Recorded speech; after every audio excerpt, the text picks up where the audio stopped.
mais pour lequel vous estimez que ce maintien vie est vraiment très douloureux pour lui, etc. Est-ce que vous pouvez prendre la décision, vous, donc, sans que le malade puisse exprimer son souhait? Ça, c'est la loi.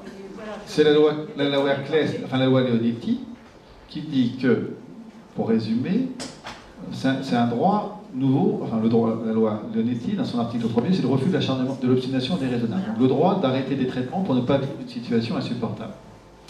Soit le malade est capable de dire, et c'est lui qui décide, et il est capable de dire s'il veut ou pas une sédation, s'il veut une sédation ou pas, et il le demande, sachant que vous avez compris que ça doit être l'exception, faire valoir au droit, puisque normalement c'est une bonne pratique. Donc j'ai déjà dû lui en parler avant qu'il demande. S'il ne peut pas s'exprimer, c'est le médecin qui va décider si oui ou non, en fait, on est dans une situation d'obstination déraisonnable, et si oui ou non, on arrête les traitements. Parce que, en fait, la loi Leonetti, pour arrêter un traitement, il faut deux conditions. D'abord, qu'on soit dans une situation d'obstination déraisonnable, première condition. Et la deuxième, que nous ayons l'accord direct ou indirect du patient, que nous ayons l'expression de la volonté du patient. Comment peut-on considérer que nous sommes dans une situation d'obstination déraisonnable? Le texte est clair, c'est les traitements sont soit inutiles, soit disproportionnés, soit n'ont d'autre seul effet que le maintien artificiel de la vie. Si on répond oui à un de ces trois éléments, alors nous sommes dans une situation d'obstination déraisonnable. Pour autant, est-ce qu'on doit arrêter tous les traitements qui relèvent de ces situations d'obstination déraisonnable? Non, puisqu'il nous faut l'accord du patient. Soit le patient peut dire, il lève la main, je ne veux pas vivre telle situation, vous m'arrêtez les traitements, bah, on fait. Soit il ne peut pas dire. S'il ne peut pas dire, qu'est-ce qu'il se passe? Le médecin va prendre une décision, mais il va prendre une décision éclairée, en ayant tout fait pour savoir ce que le patient aurait pu dire s'il était en capacité de dire. Donc ce qu'on va rechercher, c'est des témoignages qui vont nous permettre de savoir ce que le patient aurait pu dire. Première capacité de témoignage, c'est les directives anticipées. Est-ce qu'il a écrit des directives anticipées et qu'est-ce qu'il en a dit?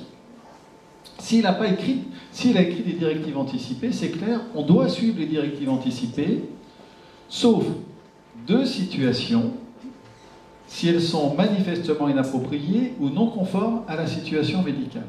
Manifestement non conforme, manifestement inapproprié, vous allez le comprendre très rapidement. Une personne arrive, fait une tentative de suicide, est dans le coma, écrit « Je ne veux pas être réanimé si je suis dans le coma ». Si les directives anticipées étaient opposables au sens juridique, on ne réanime pas, puisqu'il a dit qu'il ne voulait pas. Or, on serait en contradiction avec la non-assistance à personne en danger. Raison pour laquelle c'est une réserve. La deuxième réserve, c'est non conforme à la situation médicale. C'est un patient qui dit « je ne veux pas de tuyau, il faut lui mettre une perfusion », on va quand même considérer que ce n'est pas un tuyau comme une trachéotomie. Mais donc un certain nombre de situations exceptionnelles. Autre exemple, une personne qui écrit « si je suis dans le coma, je ne veux pas de réanimation ». Et en fait, puis également, on sursoit le temps de faire le diagnostic. Parce qu'une personne écrit « je suis dans le coma, je ne veux pas de réanimation ». Si je tombe sur le trottoir, si l'un de vous tombe sur le trottoir, qu'il fait un hématome, ce qu'on appelle extradural, un petit geste de neurochirurgie, 99,9% de récupération à l'intégrum. Et pourtant, au début, je serais dans le coma. Par contre, si j'ai une hémorragie ventriculaire partout, ça ne sera pas la même chose. Et là, on en reviendra aux valeurs des patients. Qu'est-ce que voulait le patient? C'est de vivre dans de bonnes conditions. Si je suis capable de m'assurer à 99,9% qu'il va récupérer sa situation antérieure, je pense qu'on a répondu à son attente. Par contre, si je poursuis la réanimation et qu'il ne puisse absolument plus s'exprimer, qu'il est dans une situation qu'il ne veut pas, là, je n'aurais pas respecté ses attentes.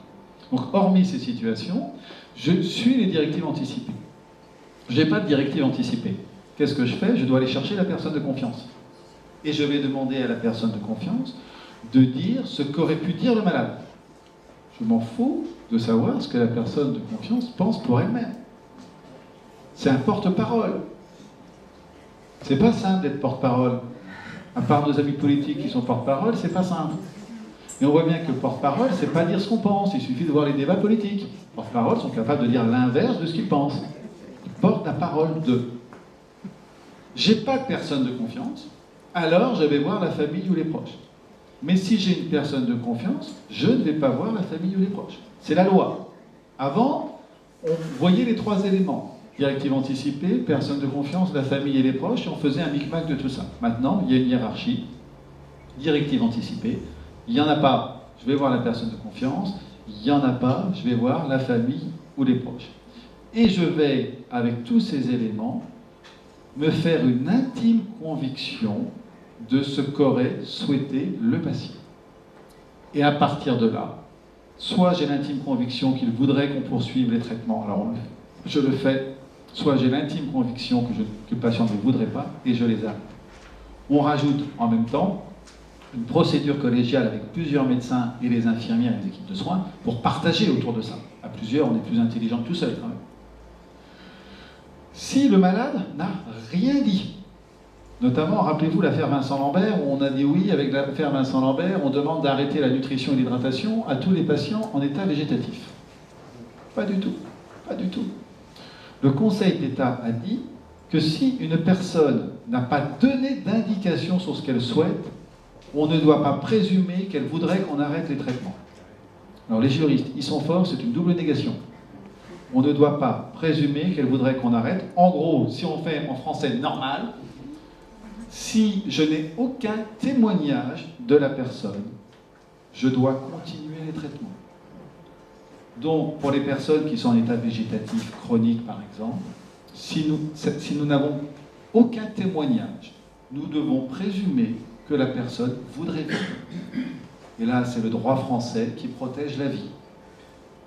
C'est quand même fort, la protection de la vie est très forte. Ça veut dire qu'on a quand même aussi intérêt à dire quelque chose. Vous voyez, c'est tout le paradoxe, c'est que on est dans un droit qui protège encore.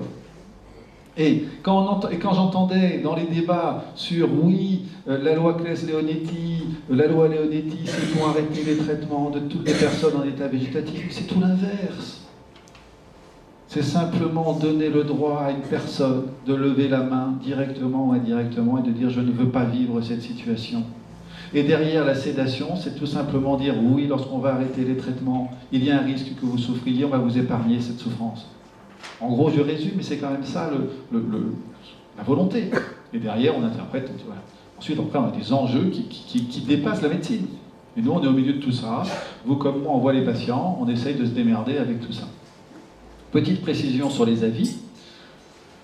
Je vous ai dit que les directives anticipées s'imposaient. Vous avez vu aujourd'hui, dans ce que je vous ai dit, que s'impose sur la personne de confiance, et vous avez vu que la personne de confiance s'impose sur la famille. Puisque la personne de confiance, dans l'esprit du législateur, c'est vraiment le porte-parole du malade. Petite question, chose qui n'arrivera jamais. Si la personne de confiance est l'amant ou la maîtresse. Que fais-je de l'époux et l'épouse légitime? Oui, je vois. Ah bah oui. Hein? Bah oui. Moi je l'ai vécu en accompagnement, hein, c'est une horreur. Eh bien, passez madame, passez monsieur, vous n'êtes pas la personne de confiance. Ce qui veut dire, et là, parce qu'en fait ça a été marqué par l'affaire Lambert, la loi c'est fait en cas de problème, c'est pas fait quand tout va bien. Donc quand tout va bien, on écoute tout le monde, et puis voilà, ça va bien se passer. Par contre, en cas de difficulté, oui, là il faut faire appel à la loi. Parce qu'imaginez quand il y a une fratrie, 4 frères et sœurs, qu'une est une personne de confiance, si tout le monde s'entend bien, je ne me vois pas aller voir les 3 autres frères et sœurs en disant « ben non, j'ai vu que votre frère parce que c'est la personne de confiance ». C'est pas l'esprit de la loi. L'esprit de la loi, c'est d'avoir le maximum d'informations. Par contre, s'il y a un conflit, s'il y a des tensions, je dirais désolé. Il y a une personne de confiance. Non. Vous avez le droit de dire, mais pas dans la procédure collégiale, pas dans la décision. Et s'il y a 2 avis contradictoires, ça sera l'avis de la personne de confiance que je prendrai en compte. Et je n'ai pas écouté le reste, parce que pour le coup, c'est le choix de la personne malade d'avoir désigné telle personne. Donc vous voyez que la désignation de la personne de confiance, c'est éminemment compliqué, on lui donne sacrément de responsabilités. Alors quand aux urgences, pour un ongle incarné, comme je suis allé une fois dans mon établissement, on me dit avez-vous écrit vos directives anticipées, quelle est votre personne de confiance? J'ai dit attendez, je viens que pour mon ongle. Hein. D'accord? Le reste, vous m'en voulez pas, là je pense que je vais... C'est grave. Hein, c'est grave docteur. Ah oui, hein. Donc voilà, vous voyez, ça resitue. Par contre, la décision, elle est effectivement médicale. C'est critiquable, je l'entends. Je continue de soutenir que la décision ne peut être portée que par une seule personne. Je continue de soutenir que c'est la responsabilité du médecin, pour le coup, de porter la décision. Pourquoi elle ne peut être prise, à mon avis, que par une personne? C'est que je ne crois pas aux décisions collectives. C'est la dilution de la responsabilité. Or, on a quand même, quand on prend des décisions comme ça, la responsabilité d'une vie. Donc je n'ai pas envie de diluer cette responsabilité et de me dire, on me lève les mains, on a pris ça à plusieurs, c'est pas moi. Si, c'est moi qui décide que. Donc une réflexion collégiale. Il y a une réflexion collégiale et une décision collective. La deuxième chose, tu as eu raison de préciser, on réfléchit à plusieurs, mais on décide seul. On arbitre seul, enfin, sans de l'arbitrage. Et derrière, je préfère largement que la famille, que le proche, que l'épouse se révolte contre moi que contre elle-même de la décision qui est prise. Comment est-ce qu'on peut demander à une épouse ou à un époux de prendre une décision qui aura comme conséquence le décès? Je vois encore cette femme qui m'a dit, docteur, je ne peux pas être d'accord avec la décision que vous allez prendre, puisqu'il s'agissait d'arrêter l'assistance cardiaque de son époux, mais je la comprends. Moi, ce que je demande aux familles, c'est est-ce qu'elles comprennent la décision vers laquelle on s'oriente. Pas qu'ils décident à notre place. Vous voyez pourquoi? Ça, c'est très français. Et ça veut dire qu'il faut avoir confiance dans le système de santé, il faut avoir confiance dans les médecins. Et il y a un courant de défiance. Bon, bah, c'est qu'on fait avec. Hein. C'est un peu pour ça, quand on dit là, par rapport à la sédation, quand les familles disent ah, s'il vous plaît, endormez-le, parce que c'est trop difficile. On a vu des familles, peut-être vous aussi, après nous dire finalement, c'est de ma faute s'il est mort, j'ai demandé au docteur de faire quelque chose. Voilà. Parce que c'est pas suffisamment expliqué, et du coup, la responsabilité, et dans les familles, pour les familles en deuil, c'est très difficile après. Donc quand c'est parlé, je pense qu'on y gagne certainement beaucoup. Excusez-moi, est-il vrai que le fait de rédiger ces directives anticipées est renouvelable tous les 3 ans? Ça, c'est fini. C'était la loi d'avant, la loi Claes-Leonetti. On peut les réécrire, hein, mais c'est ad vitam aeternam. Attention, vous ne plantez pas. Hein. Non, parce que c'est ce qu'il m'avait dit, et on m'avait dit oui, non, j'ai pris mal à voir ça. Effectivement, depuis 2016, les directives anticipées n'ont plus de date de validité. Oui, mais on peut donc les réécrire. Oui. Non, parce qu'on est là dans le moment présent. Moi, je ne sais pas comment je serais. Mais c'est comme un testament, vous avez le droit de le réécrire. C'est le dernier signé qui a gagné. Parce qu'avant, il fallait tous les 3 ans tout recommencer. Non, mais voilà. Mais on peut le réécrire, le modifier. Non, ce que vous avez écrit aujourd'hui, c'est terminé, vous ne pourrez pas revenir du tout. Ah non, vous n'allez pas paniquer. Dommage. Non, mais on change, hein. Mais non, mais je dis sérieusement, là, c'est un peu la détente. Non, vous avez parfaitement raison. Oui. Si dans des directives anticipées, vous écrivez qu'en cas d'incurabilité et de gravité extrême, vous ne souhaitez pas de sédation terminale, mais bien une piqûre de mort. Est-ce que ça s'impose au médecin? On ne peut demander quelque chose qui est illégal. Ah oui.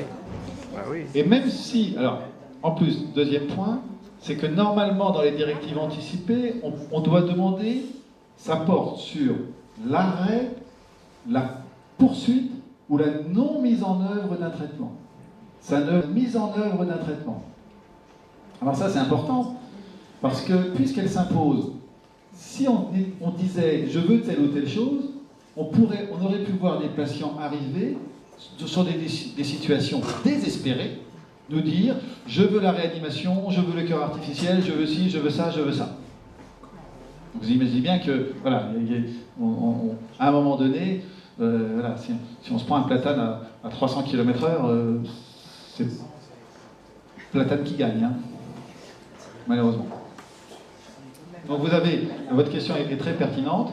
Il y a deux choses. On ne peut pas demander quelque chose qui est illégal. Et les directives anticipées portent sur la non-mise en œuvre, la poursuite ou l'arrêt d'un traitement.